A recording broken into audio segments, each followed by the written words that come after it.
outside. I think I still got enough of it. Get out of here.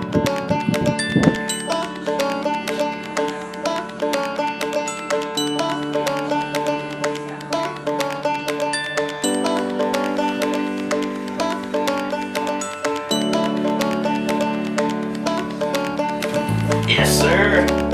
The key to my success lies in this baby right here. Oh, take me home. Well, now I'm going to be honest with you. When you're 47, 48, 49 years old, and somebody says you want to play senior softball, the first thing that goes off in your mind is, no, I'm not a senior, okay? Because you think of seniors when you're 47, 48, or 49 is somebody 75 years old. But the actual category starts at 50. And I've got buddies of mine up north that I used to play with, that, were good players, and they don't know anything about senior softball. And I've talked to a few of them here and there, and they say, you're playing softball? Well, come on, hey, what do you guys limp around, and then you get to first base and you have a beer, and then, and then you take your wheelchair to second. And I said, no, it's a little different than that. Keep going. Hold it. You got it. You got it. Hi, Mom. Send money.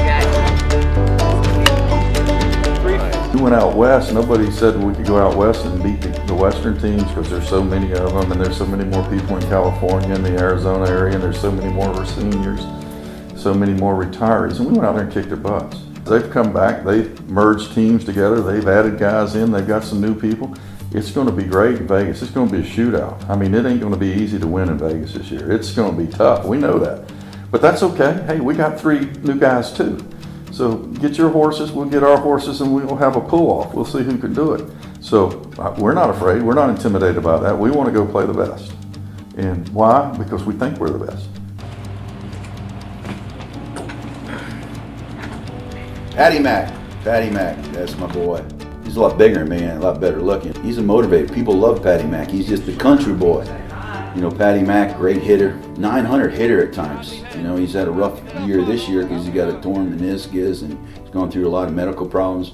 But that's what extra innings is all about, man. You fight through that. Honestly, my first impression, I thought he was kind of he was a little pompous ass a little bit. I'll show you first pitch. I'll show you what a girl swings like. I drew you right in that forehead one time. Oh, that's what she said. You're not very good under pressure. When we get together, if we don't, rub each other's face in the dirt 3 or 4 times, we're just not having a good time. Anytime I had a boyfriend brought him home, it was always the talk of the crowd. Have you met Krista's dad? He is huge. Do not mess with her. He is very intimidating. He's the first one to jump up and tell a story, and always tell a story that will motivate people. He is a big encourager, and that's just his all-around just love for life and for everybody, for his family, for his friends, for his team. If he gets quiet, there's a problem, So, yeah, he's never, ever quiet. I mean, he's constant. Doesn't matter how bad they're losing or whatever. He said there's always the next hit. We just got to hit and we got to win. Nobody quits. Hey, nobody quits over here. Let's go. He offers to go on field trips. If there's mother or daddy things that, we can't be there for because of work or whatever, he's there. He was the most amazing dad. He's an amazing softball player, but he is the best grandfather. I'm not sure if this is too personal, maybe, and my sister may have said the same thing, but he's not really our dad. Anybody can be a biological father. It takes a real person, a real special person, a real man to step up and do what Pat's done. They call him Dad, and to be honest with you, I doubt very seriously if they ever think about their biological one. Oh, yeah, will that go out of a 300? I think it will. Not bad for a one-legged man, huh? I just think it's amazing that these guys, what they put into this, and it really is not a joke. I mean, it is a big deal to all of them, and I think it's great. I think he should do it as long as he can. I'm 2 months from retiring after 38 years. I've been with the school system. I get up a certain time every morning, I do this, I take a shower, I shave, I do this, and when all that's going to change, so... But I'm looking forward to it. I'm excited. I'll be able to go eat lunch with my grandkids and pick them up from school and take them to ball practice and stuff. So all things grandpas do. I'm really looking forward to that. What you doing, baby? I lost my best friend in the world June 1st to be 20 years ago. That was my brother. My brother died when he was 43, and he was the most healthy person in the world, man. He runs 7 miles every day, played college football. had headaches, went to his doctor on a Monday. His doctor sent him to have an MRI on Tuesday. Thursday, he had a meeting with a neurosurgeon. That neurosurgeon told him, he said, you've got a tumor that goes here to here. And he says, we got to have surgery immediately. And my brother said, well, when is that? And they said, Saturday. This happened in a week's time. And he said, you need to do tomorrow, Friday, see all your family. He said, there's a 50% chance you're not going to live through the surgery. And you need to get a will. And so that kind of brought life into perspective for me. Man, I enjoy every day. I enjoy every breath I take. I try to stay up late, and I try to get up early. So, because when you're sleeping, I'm not aware of what's going on. I want to know what's going on most of my life, the rest of my life. You know, I hope I can stay healthy for a while, and just hang around and aggravate my wife some, and be good to my kids and my grandkids. That part of his life has been nothing but an inspiration. As sad as it is, he finds the positive in it. I wasn't a mean person, but I was aggravated at the world. I didn't understand. I was hurt. He was my best friend. And a lot of times I just go sit on the back porch by myself. I didn't want to be around the girls. I didn't want to be around her. And she just finally had enough. She said, I'm done with this. I'm not living like this. About a year into it, she said, we got divorced. It was my fault. I just wasn't the man I should have been. I wasn't the husband. I wasn't the dad. We got back together, and we've been together ever since. We got remarried, and my brother's death didn't cause that, but what I went through in my life caused that. I thought depression was just something people made up. You know, well, I can get over that. I wasn't getting over it. I mean, Teresa had left me, and you know, I'm out there, and I'm just like, I could cry or I could choke somebody. I mean, everything was wound up together. You know, it was a lot of emotion, and I've tried to be more like my brother since then. Be more laid back and listen more and smile more and be more understanding, and I've tried since then to be the best husband, best dad, especially the best grandfather. You know, I want Peyton, all my grandkids to remember me like I feel about my grandfather. I mean, when he passed, it was like losing a dad, you know. And so my legacy, I want my family to say, he was always there for us, you know. So that's what that's about.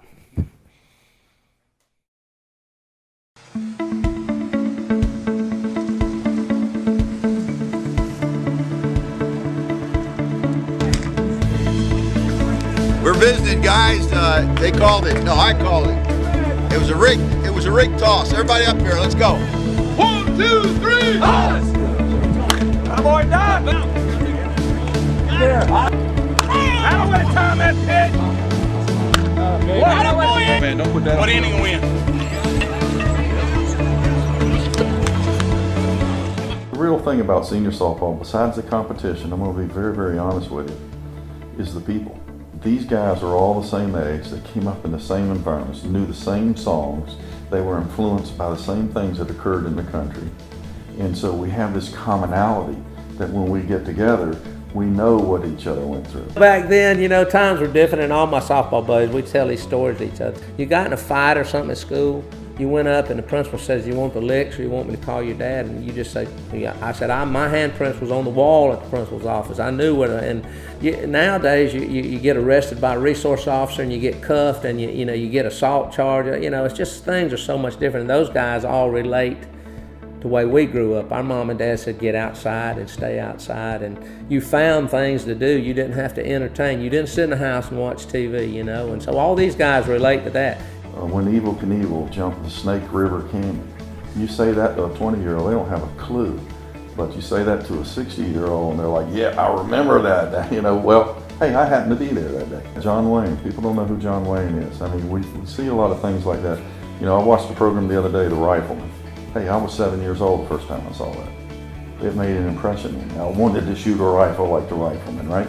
You know, when I say The Rifleman or Sky King or Fury or any of these type things, to somebody my age, they know exactly what I'm talking about because they came up at the same time and they were watching the same things on TV and they experienced the same thing. So that commonality is just really cool to have. All right, Bobby, pitch him hard, baby.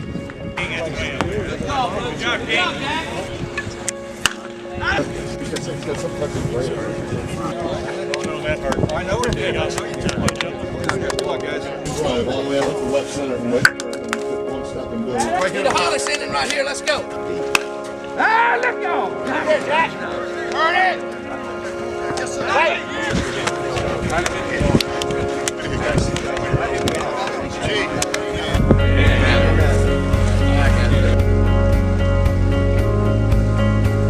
We gotta have seven. We gotta have seven right now.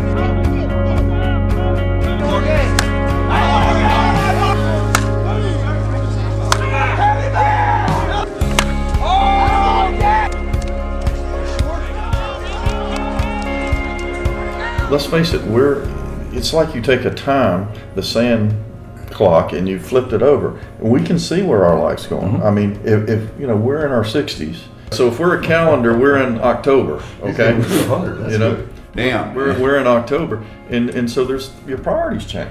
I mean, I've always been an aggressive, hard-charging businessman. We're trying to do this. We're trying to build. We're dragging everybody with us. But when it really comes down to it, what do you have at the end of your life? Yeah. And then it comes back to what you were talking about, the dash. What does the dash mean? Yeah, What's between that birth and what's between that death?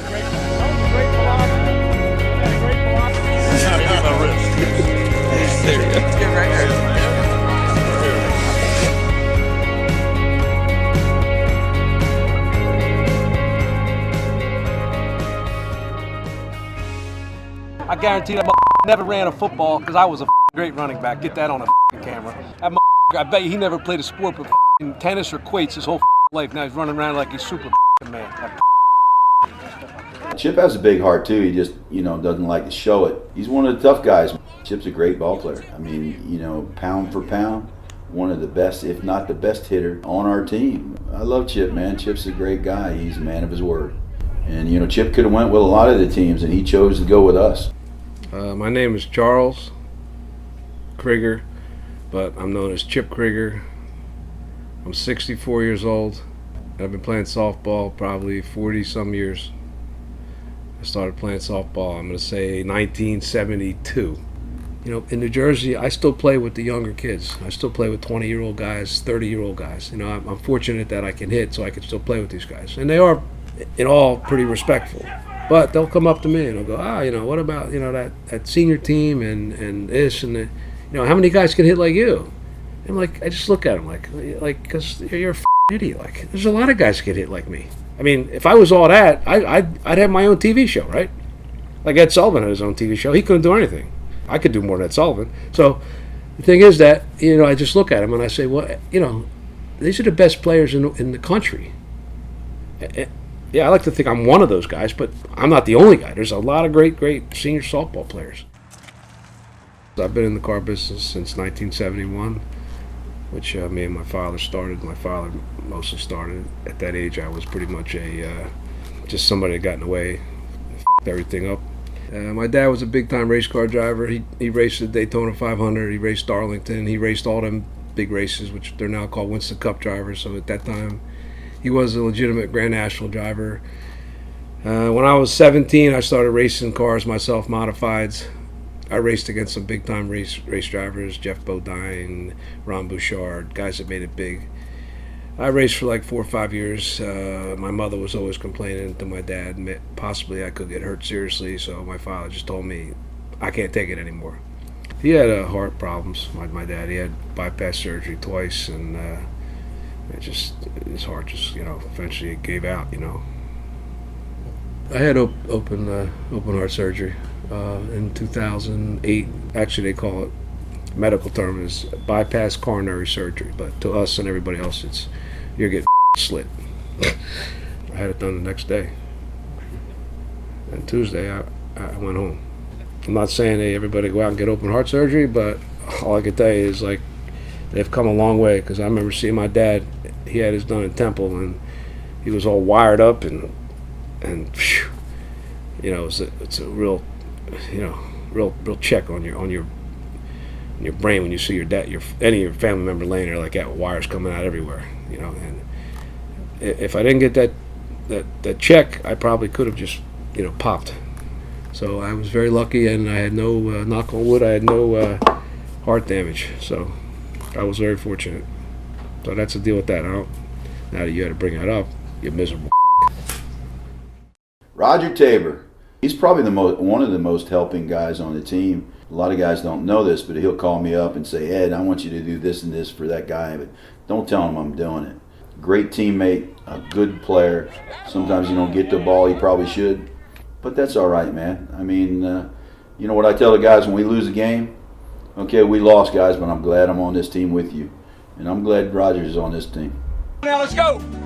Come on, gotta have it. Let's go. Audie started. Let's go, bud. How he is on the field is how he is in life. He is everyone's biggest fan, biggest supporter, biggest cheerleader. It's such a blessing that he's so close to us and that I'm able to see my kids grow up around him. If there were any times that there was, a shortage of money or they were struggling to make ends meet, as kids, we never knew it. He did not want us to know that. When he was a child, he knew a lot of that kind of thing. So he has always kind of sheltered us in a way that it was adult business. It didn't need to be worried about by kids. You're just trying to keep yourself going. My husband, along with all the other guys out there on the field, give it 110%. No matter what age he is or whatever, he still gives it his all. That's the only way he knows how to play. For many, many years, we've heard that he was going to retire. And he retired for a little while and then would come out and play. And then he would retire a little bit, but he couldn't stay away from it because it was really his passion.